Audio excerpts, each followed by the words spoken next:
Hello guys, weight loss జర్నీలో ఉన్న వాళ్ళు మధ్యాహ్నం లంచ్ ఎలా తినాలి, అసలు ఏంటి, అసలు బరువు ఎలా తగ్గుతాము, ఒకవేళ నేను తినే ఫుడ్ ఎక్కువ తీసుకుంటే నాకు అసలు బరువు తగ్గుతుంది అనే కన్ఫ్యూజన్స్ ఉంటాయి. సో లైక్ అంటే మనకు అన్ని ఫుడ్స్ బాడీకి పడవు. మన బాడీకి ఏది పడుతుంది ఏది పడట్లేదో చెక్ చేసుకొని తీసుకోవాలి. చాలామంది ఏంటంటే తక్కువ తిన్నా కూడా నేను వెయిట్ పెరుగుతున్నాను అంటారు. బికాస్ ఏంటంటే తెలియకుండా క్యాలరీస్ ఎక్కువ వెళ్ళిపోతాయి. అలా తెలియకుండా క్యాలరీస్ ఎక్కువ తింటే ఆటోమేటిక్గా మనకి ఎక్కువ క్యాలరీస్ వల్ల మనకి బాడీలో ఫ్యాట్ అనేది స్టోరేజ్ అవుతుంది అనమాట. కాబట్టి మనం తీసుకునే లంచ్ అనేది బ్యాలెన్స్ వేలో తీసుకోవాలి. ఉలవచారు అనేది one of the best recipe అనమాట. రెసిపీ ప్లస్ మంచి హెల్దీ లంచ్ కూడా మనం తీసుకోవచ్చు. సో ఉలవచారు ప్రిపరేషన్ అంత వీడియోలో పెట్టి మీరు చూడండి. అంటే ఉలవచారు అనేది మనకి వెయిట్ లాస్ వాళ్ళకి చాలా హెల్ప్ అవుతుంది. అంటే ఇందులో ఫ్యాట్ అనేది తక్కువ ఉంటుంది. అంటే మనకి హై ప్రోటీన్ ఉంటుంది, ఫ్యాట్ తక్కువ ఉంటుంది. మన హార్ట్ ఫంక్షన్ సరిగా అవ్వడానికి కూడా ఇది ఉలవచారు హెల్ప్ చేస్తుంది. అంటే బాడీలో బ్యాడ్ కొలెస్ట్రాల్ క్లీన్ చేస్తుంది. డైజెషన్, గ్యాస్ట్రిక్ అంటే మెటబాలిజంని ఇంప్రూవ్ చేయడానికి హెల్ప్ చేస్తుంది. డయాబెటిక్ వాళ్ళకి చాలా మంచిది.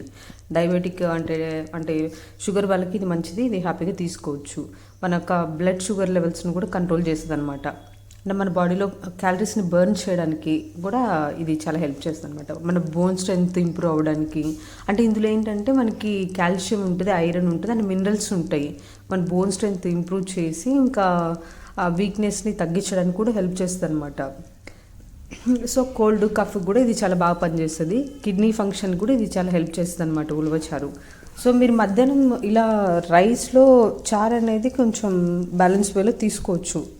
అంటే గ్యాస్ట్రిక్ కానీ, అల్సర్స్ కానీ, డైజెషన్ ఉన్న వాళ్ళు మరి టూ మచ్గా తింటే వాళ్ళకి ఇంకా ఎక్కువ అవుతుంది. బాడీ హీట్ అలా ఉన్నవాళ్ళు, గ్యాస్ట్రిక్ అలా ఉన్నవాళ్ళు కొంచెం వాటర్ ఎక్కువ తీసుకోవాలి. ఒకవేళ ఉలవచారు తీసుకుందామన్నా కూడా కొంచెం వాటర్ ఎక్కువ తీసుకుంటే అప్పుడు బ్యాలెన్స్ అవుతుంది అనమాట, హీట్ కానీ, గ్యాస్ట్రిక్ ఎసిడిటీ కానీ. సో అలా మీరు మసాలాలు, సాల్ట్ అని కొంచెం బ్యాలెన్స్ వేలో తీసుకుంటే ఇంకా మంచిదన్నమాట. ఇది నేను చెప్పిన అన్ని అంటే మన బాడీలో ఉన్న చాలా ఫంక్షన్స్ కూడా ఇది హెల్ప్ అవుతుంది ఉలవచారు. ట్రై చేయండి మధ్యాహ్నం. ఇది కూడా ఒక one of the best recipe. దీంతోపాటు మీరు కీరా, క్యారెట్ ముక్కలు కూడా కట్ చేసుకొని తినచ్చు ఇది లాస్ట్లో. సో మీ డైజెషన్ ఇంప్రూవ్ అవ్వడానికి కూడా ఇది హెల్ప్ చేస్తుంది అనమాట. ఇది కూడా ఒక one of the best balanced lunch అనమాట.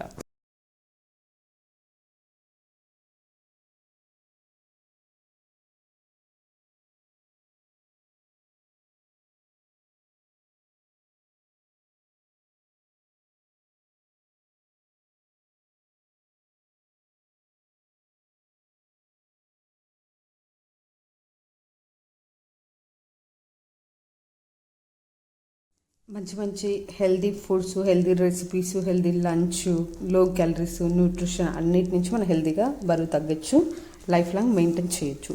ఇవి కొన్ని బెస్ట్ ఎగ్జాంపుల్ అనమాట మేము రిజల్ట్ ఇచ్చిన పీపుల్.